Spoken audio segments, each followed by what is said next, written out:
Hey everybody, good morning and welcome to Monday, the Coffee Run Live. Coming to you live today, based on a question that I had actually through my page from one of you guys that I thought was a really interesting one that was all about copycats. So the problem raised was, this lady said, I am putting up my posts in my hometown and someone is pretty much copying either the content that she's putting up or essentially like the theming around the content that it is that she's putting up. And she actually said to me, she said, should I take this as a compliment? Or like, what did I do? Now, she was activated as fuck, as I would be, as I have been. I think it's freaking rude. I think it's an absolute freaking cop-out on the side of the other one, or the side of the other person, the other party, and I do not take it as a compliment. For the most part, I don't take it as a compliment. I actually think that if you're experiencing a copycat person in your realm, there's a couple of things that we just want to work out first of all. Number one, is what you're putting out kind of generic? Is it sparking thoughts? Is it sparking conversation? And is that why people are like perhaps posting similar things? I know sometimes I really make a conscious effort for the most part at not looking at what other people in my industry are doing, because I don't want to ever be accused of this actually. But also, I guess, I don't want things to sound or feel the same or even kind of similar. So what I'll do is I sort of make a concerted effort to not even look. Now, I know that not everybody is in that boat. I know not everyone does that. But for me, I'm like, I really want to make sure that my thoughts, my self-expression, everything is really coming from within, which is what this other lady has actually turned around and said. She said that she doesn't follow a content plan. She doesn't look at what other people are doing, but this other person in her town, it's a bit different. Maybe it's not actually really that different, but if you imagine that someone else on the other side of the world who is maybe not doing exactly the same as what you're doing, or maybe they're doing it in a different way, you can kind of go, oh yeah, collective consciousness. And if it's a one-off, you might kind of brush it off. But if it becomes kind of cyclical, and you can see it happening as a common occurrence, my opinion is that there is a couple of ways that you can deal with this.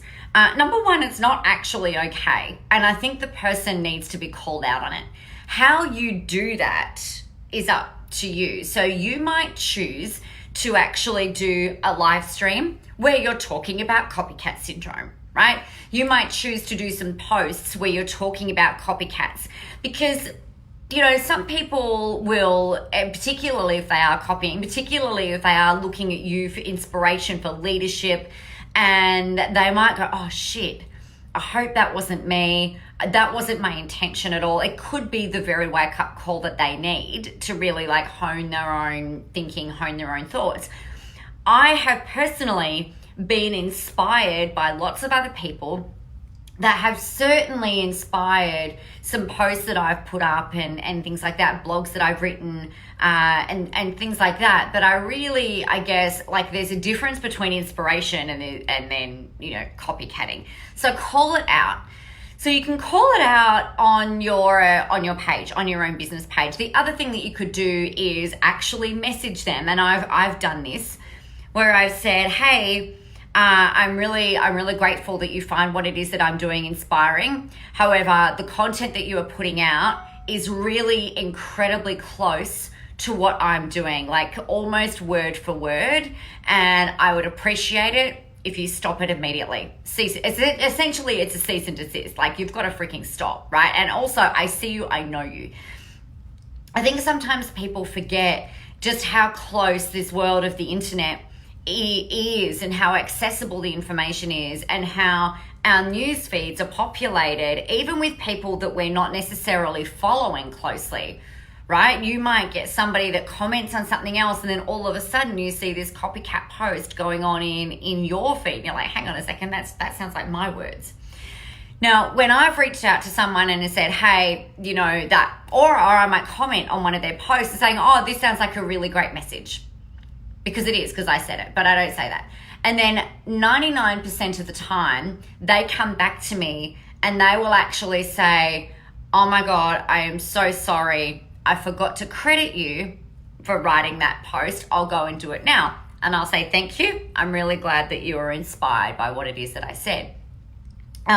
Conversely, they'll say, oh, I'm really sorry. That was really uncool. So normally when we when we shine the light on the thing that it is that they've copied, they are usually really, really good at coming back and going like, oh shit, you know what? I completely fucked up. I'm really sorry. Some people don't and won't. Some people don't think there's anything wrong with it. So I think that's where like the personal reach out thing, where you're saying like, hey, I can see what it is that you're doing. And it's kind of like exactly my words. It's a little close for comfort. And then you could even suggest, like if it's someone in your industry, you might even say, hey, you know what? I'm running a workshop coming up on blah, blah, blah time. I can teach you how to create this stuff for yourself. Or I'm running this event that might be really interesting for you to come along and learn from, so that you can, form your own thoughts and opinions and content about this. So depending on what it is will depend on the way that you approach it. But my rule of thumb is this: it is not a fucking compliment to copy someone else's work. It's plagiarism, it's theft, it's just downright freaking rude, and it is unacceptable on every level, right? We do not take someone copying as a compliment. That's like someone saying, oh, I slept with your husband, but it's just that he's so amazing. And, you're kind of going like, wow, what a huge compliment. I know my husband's amazing, but, go and sleep with him, right? I mean, it's an extreme example, but you know what I mean. NotOK.com. It's like saying, oh, I really love your wardrobe. I decided to come in and help myself to your clothes. No. Fuck off. Go get your own clothes. Go have your own ideas. Go work out your own style. Go work out your own thing and share your opinions in that way. I think if we bring it back though, we come back to the motivation about why someone might do this. And it's usually because they're really insecure. It's usually because they're worried about their own credibility. It's usually worried about, maybe it might be around, they might be worried or they're in fear, right? They're not qualified enough. They're not good enough. They don't know enough. They're not knowledgeable enough. They don't have enough life experience. They have too much life experience. They don't know what to say, rah, rah, rah. So the first thing that I always do is just kind of like, I usually get activated. So we'll just go like, rah! And I'm like, hang on a second. Like, why might someone be doing this? And it helps me to kind of step into that place of empathy before I go back, before I make that decision around how it is that I'm going to approach it. Usually the next step then is to go, all right, I'm going to go and comment on this stuff and just see what happens. And then if nothing happens and if the behavior continues, then it warrants a message. And then if the behavior still continues, then you might go and do a cease and desist. Now, this is particularly important if you've got other people, and this is the way that it's happened for me as well, where other people will come and tell me about this kind of behavior, because I don't really look at other people's stuff. Like, I just don't, I'm kind of like blinkers on, I do my own thing and just, keep going. So other people will say, oh, I saw a post that looked remarkably like yours. Like, did you write that? Or are you working with someone who is perhaps writing a little bit more like you, or it like sounds a bit more like you or whatever? And then I might be like, oh yeah, that's pretty normal. But if it's someone outside of those parameters, then I'll go and have a look. But first of all, take a step back. Don't respond, reply, or approach while you're activated. Okay, because we don't want to go in being defensive or angry, or like, you have every right to be pissed off, but just let it settle first and then work out your strategic plan. Right, I'm going to comment on their stuff, then I'm going to message them / email them, and then I'll go that next step further. The other thing that I would do, when you see it, take screenshots.